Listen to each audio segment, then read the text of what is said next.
जब कहीं हम हार गए, कहीं भी हारे, हजारों बार हारे, ये जो चर्चा करने जा रहे हैं इसे बहुत ध्यान से सुनना। ये श्लोक मानो उपासक के लिए अमृत है।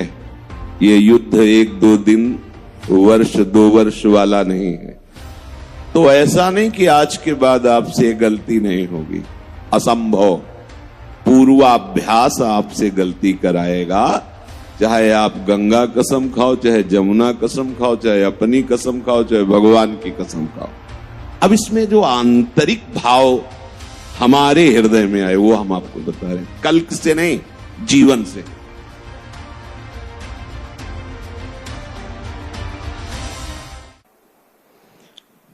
अब बहुत ध्यान पूर्वक सुनना, क्योंकि ये लंबी लड़ाई है। ये युद्ध 1-2 दिन, वर्ष 2 वर्ष वाला नहीं है। इसीलिए इसमें जल्दी कोई तैयार नहीं हो पाता।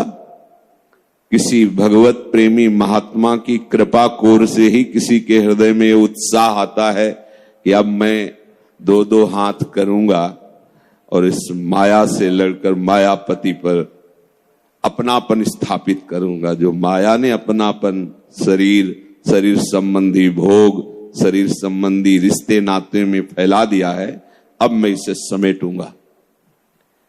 अब इसमें सबसे ज्यादा बात यह है कि पूर्वाभ्यास हमारा भोगों का रहा है, बहुत जोर का, मतलब भोगों में ही रहे हैं। एक शब्द में कह दें कि भोग ही हमारा जीवन रहा है। अब हम जो सद्गुरु कृपा, भगवत कृपा, संत कृपा, शास्त्र कृपा का आश्रय लेकर के इस भोगाभ्यास से ऊपर उठने की चेष्टा कर रहे हैं, तो ऐसा नहीं कि आज के बाद आपसे गलती नहीं होगी, असंभव।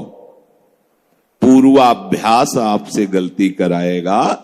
चाहे आप गंगा कसम खाओ, चाहे जमुना कसम खाओ, चाहे अपनी कसम खाओ, चाहे भगवान की कसम खाओ। बिल्कुल सुलझ करके सुनना। इसमें अपने जीवन को भी रखकर हम बोल रहे हैं, आपके लिए ही नहीं। बात तब शास्त्र की समझ में आती है जब जीवन में उसे स्वाद लिया जाए, जीवन में उसे जिया जाए, जो शास्त्र कह रहा है, तब उसका अनुभव होता है। कई बार ऐसा हुआ जीवन में कि ऐसा लगा कि इस चढ़ाई पर शायद हम नहीं चढ़ पाएंगे। बार बार वही फिसलन की वृत्ति, बार बार आकर्षण।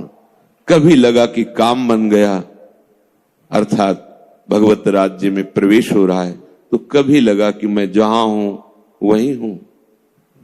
कई बार मन में निराशा आती है, उदास वृत्ति होती है।